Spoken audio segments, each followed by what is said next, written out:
Cependant, Baek Lee-jun ne fait que reculer ses mains derrière son dos, les croisant, et demande si ses guerriers viennent juste d'arriver. L'homme affirme qu'ils ne sont pas plus nombreux que ceux qui se trouvent actuellement à la frontière dans la région d'Unam, et il parle aussi du fait que la Fédération est extrêmement préoccupée par cela. Le vieil homme lui dit que la force de leur peuple convient parfaitement à la Fédération et qu'il devrait prouver la même chose au général lui-même. Il demande ce qu'ils doivent faire de plus.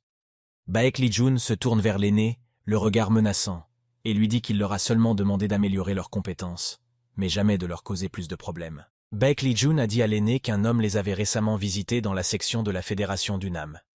Il leur a également dit qu'il y avait un survivant parmi la faction tuée par l'école empoisonnée, et il pense que le survivant était une personne de l'école médicale Maison Wang. L'aîné a ri et a dit qu'il entendait cette information pour la première fois. Baek Lee-jun a doucement posé sa main sur la poignée de son épée et a dit d'une voix menaçante à l'aîné. L'homme s'est tourné de manière menaçante vers son interlocuteur et lui a dit qu'il avait oublié où il se trouvait actuellement. Jin Jagan a réfléchi à la maison Wang et à la question de savoir si le clan de la Fleur Blanche était le seul clan à avoir souffert de l'école empoisonnée. L'aîné s'est immédiatement excusé auprès de monsieur. Jin Jagan est resté debout et a écouté ce que le général et l'aîné disaient. Le garçon pensait que s'il révélait maintenant comment le clan de la Fleur Blanche avait souffert aux mains de la secte empoisonnée, il pourrait au moins les aider d'une manière ou d'une autre. Le garçon a serré son poing, déterminé à faire quelque chose de utile. Cependant, l'aîné répond immédiatement au général de l'Alliance murimique que la répression des gens de l'école médicale ne s'est pas déroulée sans heurts, c'est pourquoi tout cela s'est produit. Le vieil homme dit qu'il semble qu'un membre de leur clan de la Fleur Blanche ait réussi à s'échapper, créant ainsi un chaos énorme. Baek Lee-jun se tourne vers l'aîné et lui demande si ce ne sont que ses excuses, à quoi il répond que non, et que toutes ses paroles précédentes sont la pure vérité. Baek Lee-jun pose immédiatement à son interlocuteur la question suivante, demandant ce qui est arrivé aux autres survivants du clan de la Fleur Blanche. L'aîné répond que l'on envisage de se débarrasser d'eux tous en passant par un tunnel souterrain. Le vieil homme ajoute que toutes ces personnes attendent actuellement près des portes sud. Cette zone est également fortement occupée par les clans de l'école empoisonnée, c'est pourquoi il n'y aura aucun problème à se débarrasser des personnes en trop. Et dès que l'aîné a demandé à Baek Lee-jun ce qu'il devrait faire de celui qui a réussi à s'échapper, et dont la localisation est actuellement inconnue, Baek Lee-jun lui répond qu'il s'est débarrassé de cet individu depuis longtemps. Le vieil homme baisse la tête coupablement et s'excuse auprès du général pour avoir causé tant de problèmes inutiles. Les yeux du garçon s'élargissent à ces mots, et son cœur commence à battre plus vite. Baek Lee-jun parle du fait que si la Fédération se met à rechercher les membres de la faction problématique, y compris l'individu qui s'est échappé du clan de la Fleur Blanche, cela pourrait aussi devenir un gros problème et une source d'ennui pour eux.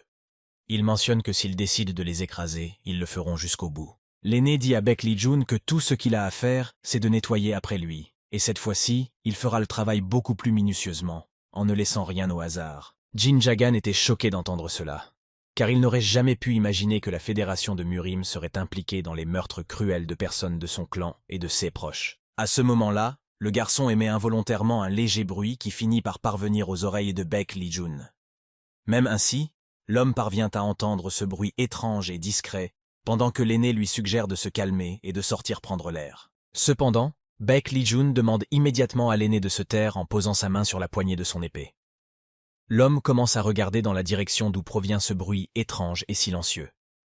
L'aîné le regarde avec étonnement, sans comprendre ce que l'autre cherche à faire. Baek Lee-jun sort rapidement sa lame tranchante de son fourreau d'un geste habile et la plante dans le mur, traversant le bois dont il était fait. Et juste là, se tenait le garçon. Cependant, comme prévu, rien ne se produit. L'aîné s'écrie pour savoir ce qui s'est passé et pourquoi il a fait cela. Baek Lee-jun commença à retirer la lame de son épée du mur en bois, l'air mécontent. L'homme était certain d'avoir entendu un bruit venant de cet endroit même, mais il prétendit que rien ne s'était passé. Le général remit son épée dans son fourreau et déclara qu'il devrait quand même sortir se promener.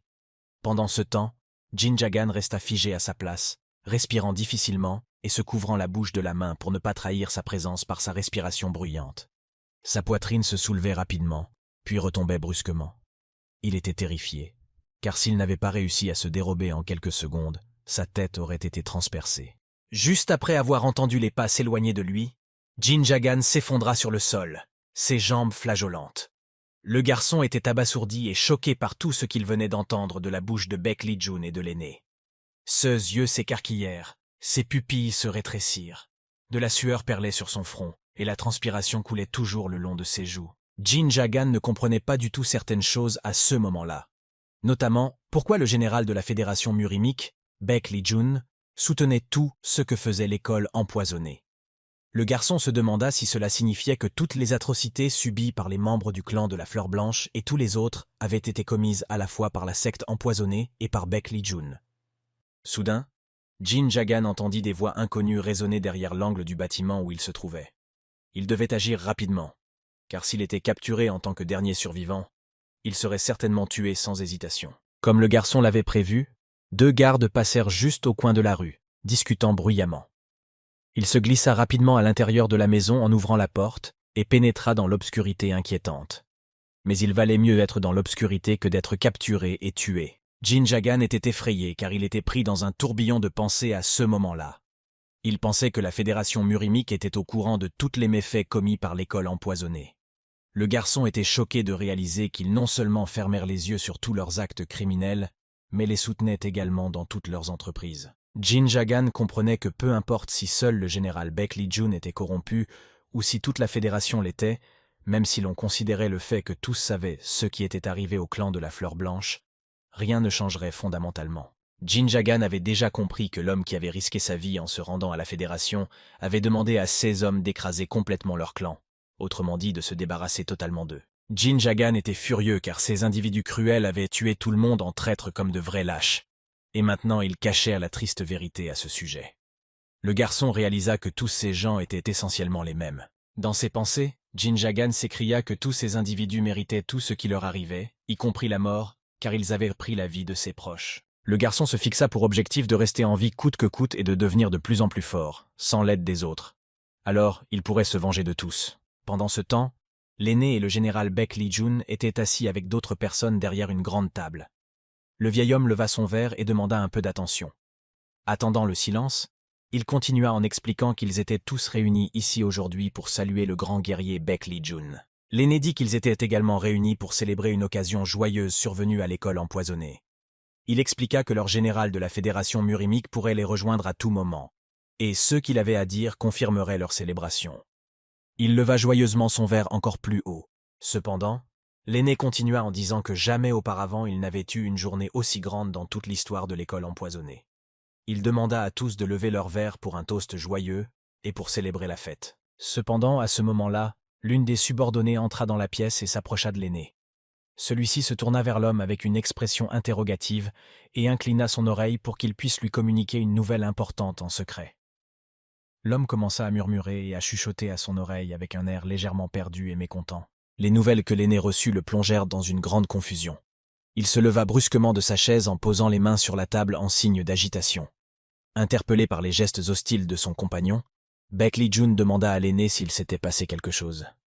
L'aîné se mit à rire maladroitement et confusément, affirmant qu'il n'y avait rien de grave et qu'il devait s'absenter quelques minutes. À ces mots, Baek Lee-jun répondit à l'aîné qu'il comprenait tout et qu'il espérait également que le vieil homme lui disait la vérité maintenant, parce qu'une occasion aussi importante et joyeuse ne pouvait pas être gâchée par quoi que ce soit d'étranger. Avant de partir, le vieillard jeta un regard étrange et sourdement inquiet à Baek Lee-jun et quitta immédiatement la pièce pour rejoindre ses subordonnés.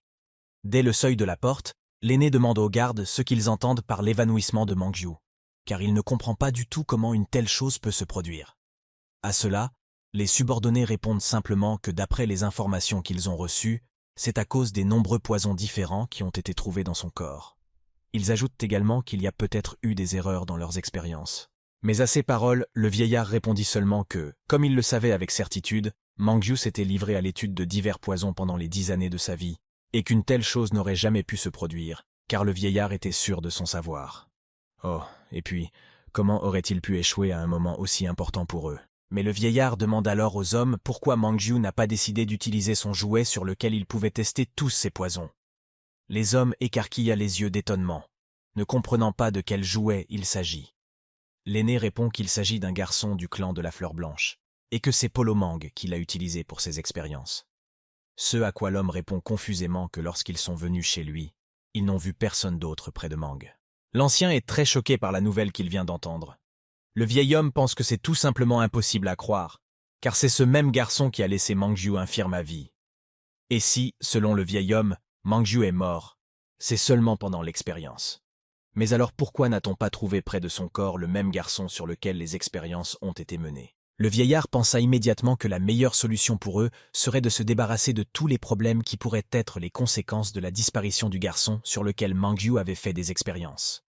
Le vieil homme nota également dans sa tête que s'il laissait ce garçon se promener partout, tôt ou tard, l'histoire du clan de la fleur blanche serait révélée, et cela ne leur apporterait que plus d'hémorroïdes du cul. Le vieil homme demanda à ses subordonnés de partir à la recherche de ce garçon dès que possible, car il devait absolument trouver cette expérience Mangyu ambulante sous peine de conséquences désastreuses. Il demanda aux hommes de fouiller tout ce qu'ils pouvaient autour d'eux. L'ancien poursuivit en criant qu'il se moquait bien de savoir si cette expérience lui serait apportée de son vivant, ou si elle serait déjà morte, mais qu'il fallait absolument lui amener le garçon. Les militaires de la secte du poison hurlaient sur les gens qui avançaient. Ils leur criaient qu'ils étaient très occupés en ce moment, et que les gens devaient essayer de respecter le programme, qu'ils ne devaient pas résister et qu'ils devaient simplement avancer. Jin Jagan observait tout depuis les buissons. Le garçon se souvint immédiatement de ce que l'aîné et Baek Lee-jun avaient dit, à savoir que tous les survivants avaient été envoyés vers le bas, vers un tunnel souterrain, car cela serait plus facile de s'en débarrasser, car il n'y aurait personne là-bas à ce moment-là. Il les avait également dirigés vers les portes du sud. À cet endroit, la secte du poison exerçait un contrôle très strict, de sorte que personne, où qu'il soit dans le monde, ne pourrait s'échapper ou se cacher de là-bas. Le garçon se souvint que c'était la secte royale de la médecine. Immédiatement, l'un des subordonnés donna un puissant coup de pied à un vieil homme. Celui-ci poussa un cri de douleur et tomba à genoux. L'homme lui cria d'arrêter de traîner derrière les autres, car il ralentissait tout le monde derrière lui. Immédiatement après cela, la fille du vieil homme accourut et, les larmes aux yeux, commença à l'aider à se relever. Un homme s'approcha alors de cette fille et du vieil homme en criant que ce dernier était déjà très âgé et qu'il avait du mal à se déplacer et qu'en plus on le poussait. L'homme s'exclama également qu'il serait très idiot d'attendre la moindre sympathie de la part d'animaux cruels comme ceux subordonnés du général. Le coup avait été trop fort pour le vieil homme. Le subordonné du général Baek Lee-jun se mit immédiatement en colère. Ses veines se gonflèrent sur son visage et ses sourcils se froncèrent. Il dit à l'homme qu'il osait l'insulter de cette manière en tant que crétin sarcastique. L'homme commença immédiatement à retrousser ses manches en prévision d'une bagarre et dit qu'il allait donner une leçon à cet imbécile. Mais à ce moment-là, un autre homme beaucoup plus imposant s'approcha par derrière. Il expliqua que c'était précisément à cause de l'impulsivité du premier subordonné qu'il se retrouvait dans de telles situations. Le premier homme s'exclame et crie le nom du deuxième homme qui est intervenu dans leur bagarre ou leur dispute. Daido lui-même dit que toute cette sympathie et ces mots gentils sont superflus et ne montrent que la véritable faiblesse d'esprit et d'autres aspects des gens. L'homme devrait s'en vouloir car il est actuellement inutile et impuissant. Daido sort immédiatement son épée grande et tranchante de derrière son dos et dit que c'est trop difficile pour lui de se retenir en ce moment, car ils ont encore un long chemin à parcourir. Mais cela n'annule pas un fait, à savoir que Daido ne veut que le tuer davantage à cause de ce comportement. Il fait une avance brusque, effleurant ainsi l'homme avec son épée. Mais Daido continue en disant que malheureusement, ils ont tous reçu l'ordre d'emmener les survivants restants dans le tunnel souterrain, de sorte qu'ils ne peuvent en aucun cas les aider. Daido a dit qu'il ne répéterait pas 2 fois, et que tous ceux présents devraient simplement fermer leur bouche et continuer à avancer en silence, là où on leur dit, à moins bien sûr qu'il ne complique son travail. La jeune fille demande immédiatement à l'homme s'il va bien, car sa joue est coupée, et le maudit Daido lèche même le sang de l'homme sur son épée. Le directeur adjoint Yeon-myeon répond que tout va bien, malgré une légère égratignure de l'épée. Yeon-myeon prend immédiatement le bras du vieil homme et l'aide à se relever pour éviter qu'il ne soit de nouveau agressé. Pendant tout ce temps, Jin Jagan a réussi à se faufiler dans la foule et à se mêler aux gens. À ce moment-là, ils étaient déjà dans la voiture depuis un certain temps. Autour d'eux, il y avait constamment beaucoup de gardes qui ne laisseraient certainement personne s'échapper de la voiture. Mais Yeon-myeon se tourne vers Jin Jagan et lui dit que le garçon ne ressemble en rien à quelqu'un de leur secte. Yeon-myeon continue en disant que le garçon ne ressemble pas du tout à quelqu'un de la secte d'Idzok. L'homme remarque que Jin Jagan semble très battu et meurtri par lui-même. Il a de grosses cernes sous les yeux et des ecchymoses. Jin Jagan répond que ce que l'homme vient de dire était vrai, et il continue en disant qu'il est le dernier survivant de la secte du clan Fleur Blanche. Les gens regardent simplement le garçon avec étonnement et ne peuvent pas croire ce qu'ils entendent. Ils murmurent constamment et demandent ce qu'un homme originaire de la secte du clan Fleur Blanche fait parmi eux, et pourquoi il est ici. L'homme répond avec perplexité aux paroles de Jin Jagan. lui demandant si les gens de la secte du clan Fleur Blanche ont également subi de telles tortures cruelles de la part de la secte d'Itzok. Jin Jagan hoche simplement la tête affirmativement, confirmant les paroles de l'homme. Ensuite, il demande au garçon comment il s'est retrouvé ici. À quoi Jin Jagan répond que, après avoir été capturé par la secte d'Itzok, des expériences ont été menées sur lui. Et c'est lorsque le médiateur de l'Alliance marimienne unifiée est venu qu'il a trouvé l'opportunité de s'échapper. L'homme s'assoit avec une certaine sympathie et un manque de compréhension. Puis il répond à Jin Jagan qu'il est fier de lui pour avoir parcouru un tel chemin pour arriver ici, mais que ce wagon n'est pas la meilleure option pour lui, et il regrette que ce chemin soit un enfer. Jin Jagan se retourne brusquement pour regarder autour de lui et évaluer combien de gardes les entourent. Pendant ce temps, Yeon-mi-yeon, sentant la nervosité du garçon et comprenant les conséquences de ses mouvements brusques, lui dit qu'il ferait mieux de se rendre simplement. Sa voix appelle à la raison et à une résolution pacifique du conflit. Mais il y a une tension dans l'air, et le destin des deux hommes reste en suspens. Jin Jagan évalue la situation et réalise qu'il peut ne pas être sûr des autres gardes, mais que Daedo avec sa grande épée est un expert, et qu'il sera impossible de s'enfuir avec lui. De plus, la plupart d'entre eux ont perdu leur énergie intérieure en raison de l'empoisonnement par le sang de Sangong. Des signes d'inquiétude apparaissent dans ses yeux, mais il comprend qu'il ne doit pas prendre de risques maintenant et décide de suivre le conseil de Yeon-mi-yeon de se rendre. En réponse, le garçon dit « Et si j'avais du poison avec moi ?» L'homme, surpris par la mention du poison, pose une question de suivi, soulignant que cela vaudrait mieux que de ne pas en avoir. Mais il ajoute que la secte d'Itzok est spécialisée dans les poisons et qu'elle est capable de détoxifier la plupart d'entre eux. La conversation devient encore plus tendue, car les deux hommes réalisent qu'ils sont dans une situation délicate où chaque décision peut avoir des conséquences graves. Jagan, continuant à parler calmement, répond qu'il possède un poison très toxique. À ce moment-là, le dialogue entre eux devient tendu et crucial. Yeon-mi-yeon, perplexe et ressentant une inquiétude croissante, demande de quel poison parle le garçon, souhaitant comprendre la menace qu'il représente. Sans perdre son sang-froid, celui-ci explique que le poison est suffisamment puissant pour lui permettre de s'échapper et de faire perdre conscience à ses expérimentateurs. Mais plus important encore, il admet qu'il était celui qui avait attaqué leur secte de la vallée des Fleurs Blanches et avait tué sa famille. Cette information inattendue et choquante bouleverse l'homme, et son visage reflète un mélange d'horreur et de colère. L'homme demande avec perplexité et choc qui était cet individu. La réponse qui s'ensuit stupéfie tous ceux présents dans la voiture, car il s'avère que cet individu était Mangyu, l'homme qui se tenait maintenant devant eux. Cette découverte suscite la confusion et l'incompréhension dans leurs yeux, car ils réalisent qu'ils sont en présence d'un homme qui jouait un double jeu et avait ses propres secrets. Tous les gens autour de lui commencent à chuchoter bruyamment pour savoir si c'est bien le même Mangyu qui est le chef de la secte Jidok, et si le garçon a pu le vaincre seul. Mais immédiatement, toutes les voix sont interrompues par un homme qui demande à tout le monde de baisser le ton et de cesser de parler. Il y a dans sa voix un ordre et une demande de respect de la situation, et tous écoutent attentivement, suspendant leur conversation. Yeon-mi-yeon se tourne à nouveau vers Jin Jagan et lui demande où se trouve le poison dont il a parlé un peu plus tôt.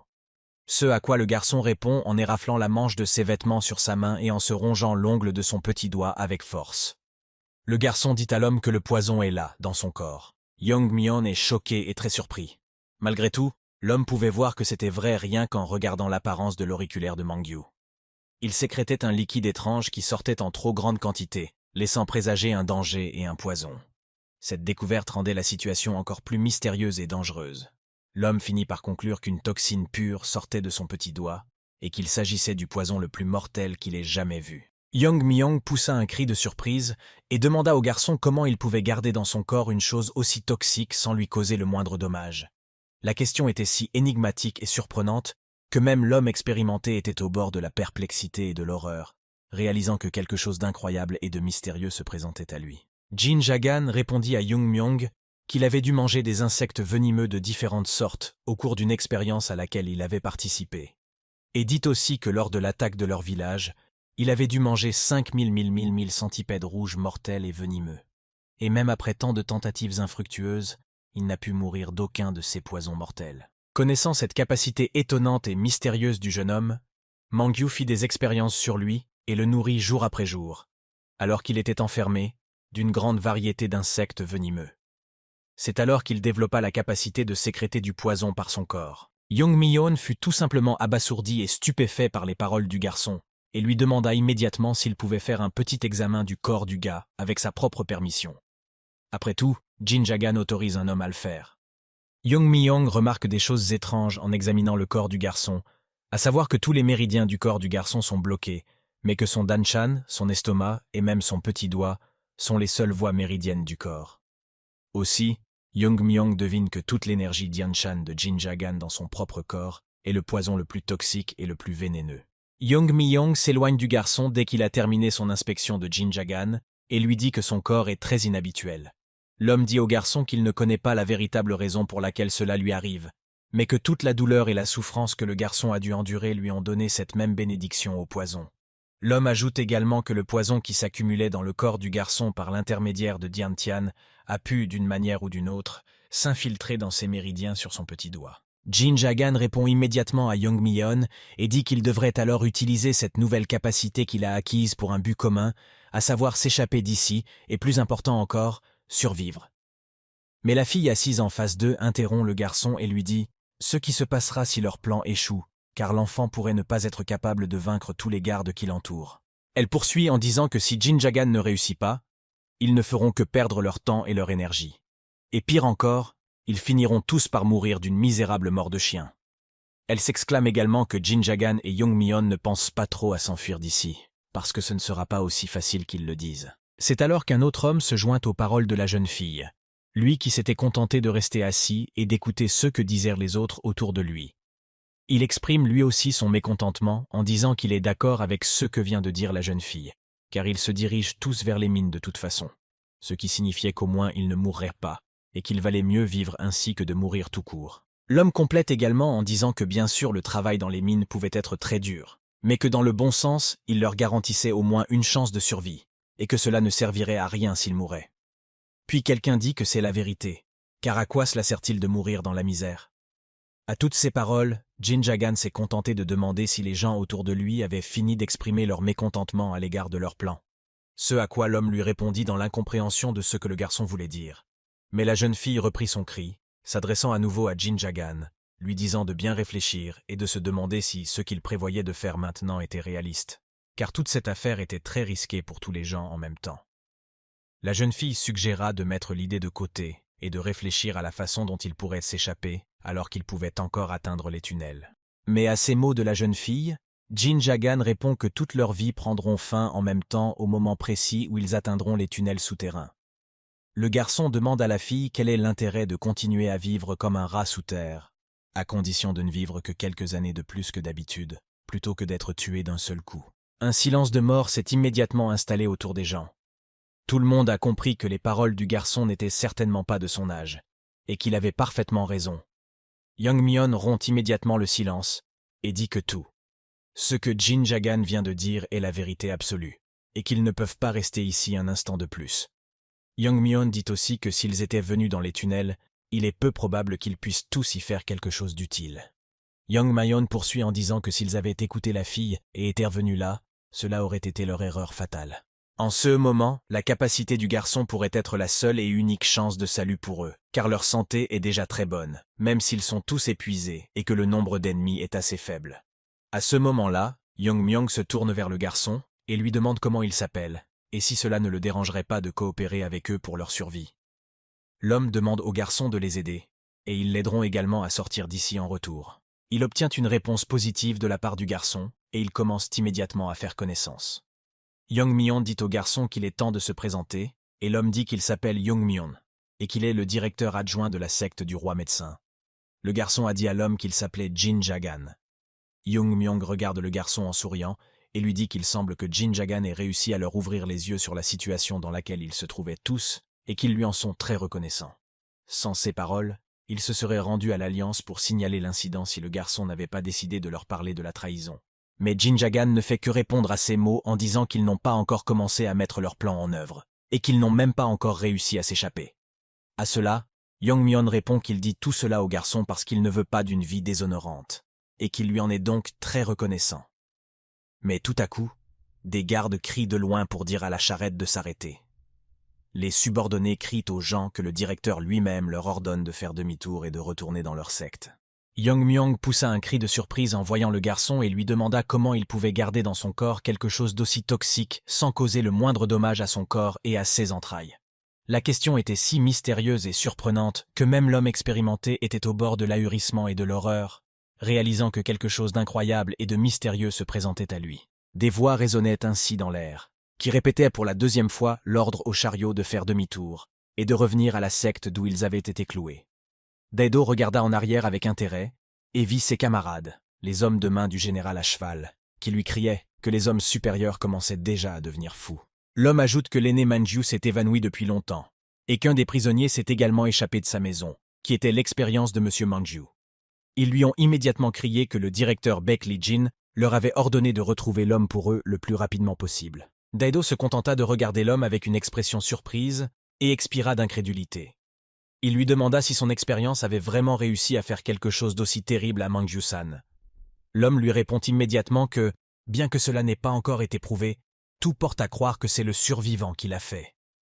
Daedo soupire et leur dit que le vieil homme n'est plus le même qu'avant, et que même aujourd'hui, il est infirme sans jambes.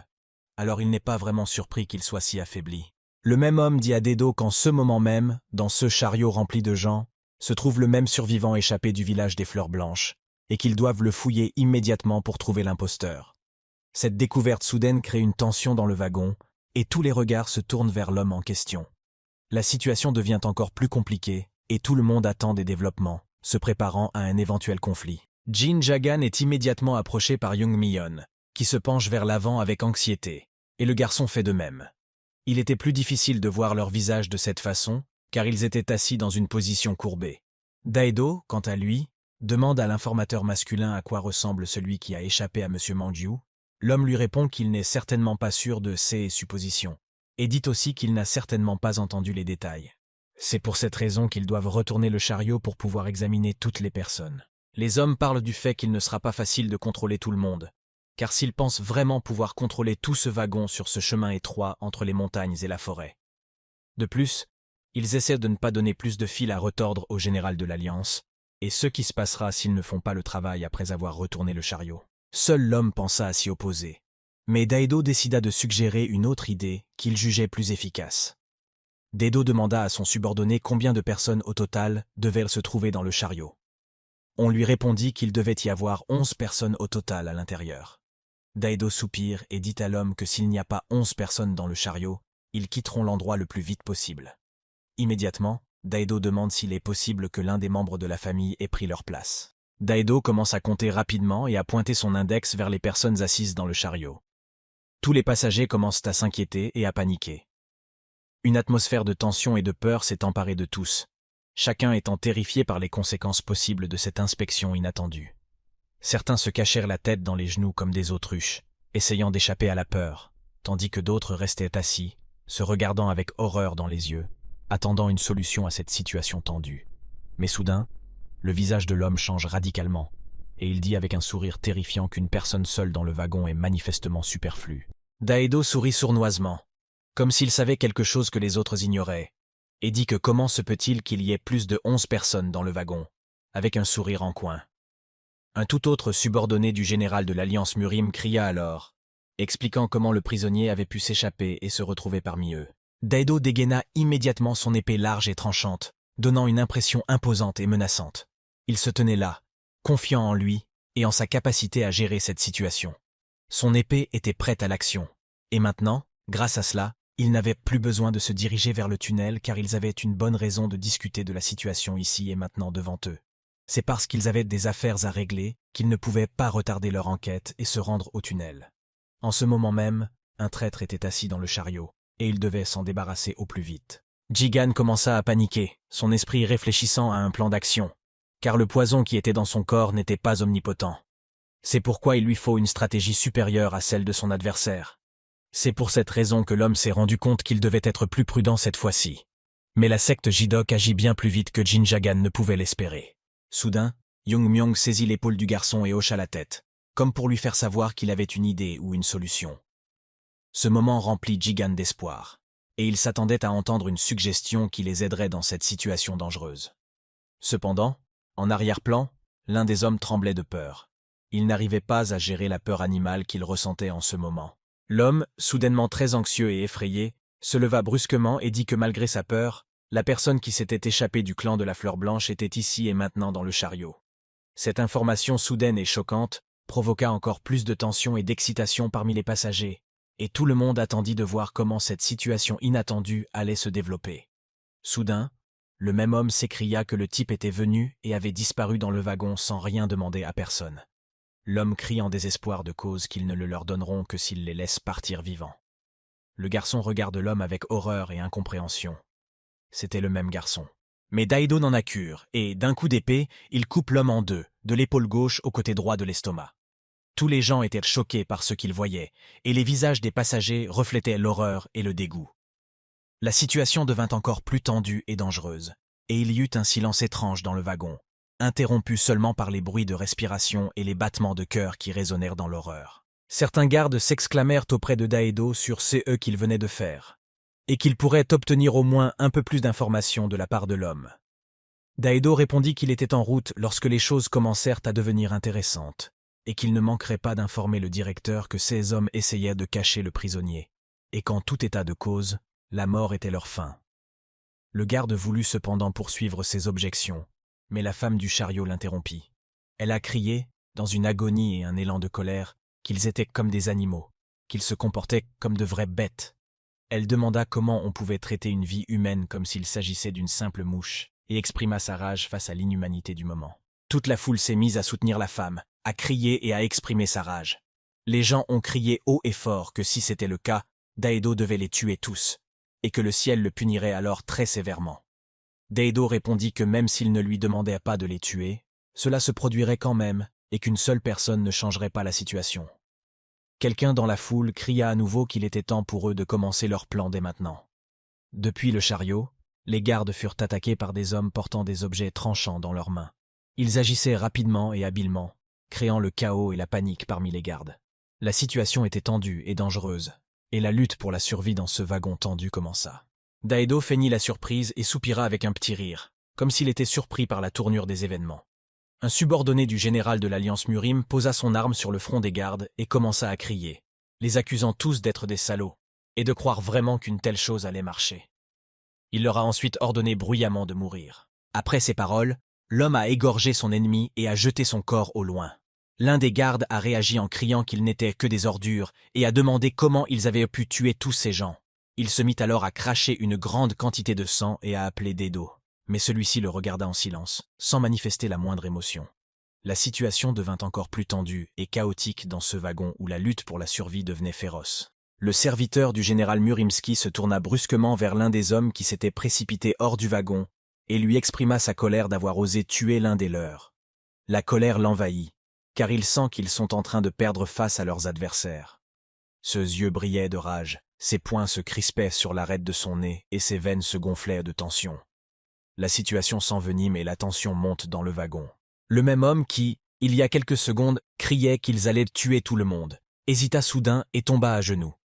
Il se mit à vomir son propre sang, et ce fut un spectacle horrible. Daido regardait ce tableau pathétique, mais son visage restait indifférent. Il était clair pour l'homme que son camarade mourait lentement et douloureusement sous ses yeux, et la situation devenait de plus en plus tendue et chaotique. Tandis que les autres soldats et subordonnés du général de l'Alliance Murima fuyaient leurs ennemis, effrayés, incapables de comprendre comment cela avait pu se produire, Daido restait immobile sur son siège. Il se demandait comment ils avaient pu tuer autant d'hommes aussi rapidement et efficacement. L'un des hommes qui était revenu vers Daido, voyant la scène se dérouler, se retourna à nouveau, et pris de peur, partit au galop chercher des renforts. Le chef de la prévôté décida d'évaluer la situation et constata que l'arme avec laquelle les captifs avaient été attaqués était un morceau de porcelaine cassée qui se trouvait dans le chariot. Cependant, l'Ulamok lui-même n'a pas pu causer une telle blessure. On sait que si un adversaire s'évanouit après avoir été griffé, c'est qu'il s'agit d'un coup de poing. Les captifs s'approchèrent du chef de l'escorte, tenant leurs ulémas à la main, et l'avertirent que c'était maintenant son tour. Ce à quoi Daido répondit avec certitude que même les vers de terre se tortillent si on leur marche dessus et que rien ne change. Il ajoute que lorsque l'on se rend compte que son adversaire a du poison, il faut mettre de la distance entre soi et lui tout en souriant. La situation reste tendue et dangereuse, mais Daido ne perd pas son sang-froid et est prêt à agir selon ses plans. Malgré la situation et le danger, Daido resta calme en réalisant que ses adversaires utilisaient du poison depuis le début. Il leva lentement son épée et déclara qu'il pourrait. Tout le monde dans le carrosse attend avec impatience de voir ce qui va se passer. D'un coup d'épée, il trancha verticalement l'homme nommé Sapyong, puis lécha la lame de son épée. Il expliqua alors que son épée n'était pas une épée ordinaire, mais une épée Ki. Cette annonce provoqua la perplexité et la peur des adversaires, qui comprirent qu'ils avaient affaire à un homme doté d'une puissante technique artificielle. Face à cela, Daido se contenta de lécher son épée. Quelqu'un se précipita vers Daido, et ce quelqu'un s'avéra être Jagan, qui descendit en piqué derrière l'homme qui léchait encore son épée. Jagan s'approchait furtivement de lui pour riposter pendant que Daido disait que c'était le moyen d'en finir avec une affaire inachevée. C'est alors que Jin Jagan apparut derrière Daido et se balançait déjà au-dessus de sa tête pour l'empoisonner. La situation devint extrêmement tendue et beaucoup commencèrent à attendre de voir comment ce combat allait se dérouler. Nous sommes transportés à une époque où ils étaient encore en train de préparer le plan lui-même et de le mettre au point. Yang Myeon explique que tout le monde doit comprendre que chacun ici risque de mourir, et que le problème réside dans le fait qu'ils ne pourront pas vaincre le même Dendo, car son épée et sa détermination seront bien plus fortes que les leurs combinées. Aussi, Jin Jagan dit à l'homme qu'il dit les bonnes choses, et que c'est pourquoi il serait plus avantageux pour eux d'utiliser exactement ce poison sur lui.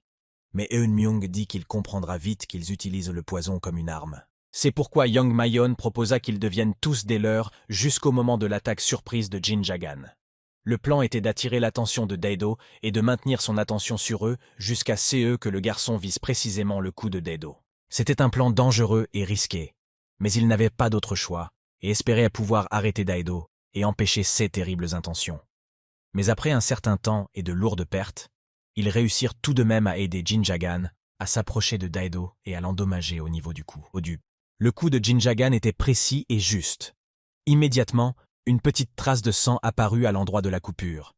Jin Jagan se réjouissait déjà intérieurement car il avait enfin réussi à attraper son adversaire et à utiliser son poison, qui était son arme principale, sur lui. L'homme lui-même continuait à se tenir debout et ne s'inquiétait de rien du tout, car il était déjà préparé à une telle manœuvre de la part de son adversaire. Daido ne montrait aucun signe de douleur ou de panique. Il se contentait de regarder Jin Jagan avec un regard froid et indifférent, comme si ce n'était qu'une petite blessure sous la forme d'une imperceptible égratignure. Dans cette situation, chacun d'entre eux était préparé à un danger extrême, et leur combat ne faisait que commencer. Daido lui-même dit avec une déception dans la tête, parce qu'il était tellement déçu que c'était exactement le plan que les gens avaient préparé depuis si longtemps, alors qu'ils étaient assis dans le wagon. Daido se retourne immédiatement pour faire face à Jin Jagan, qui se tenait derrière lui, et dit qu'ils ne parviendraient jamais à percer sa peau dure comme du métal avec la force d'un enfant de 5 ans. Daido transperce immédiatement le corps de Jin Jagan avec son épée d'un coup précis. Le sang du garçon se mit à couler partout, tachant l'herbe et le sol sous lui.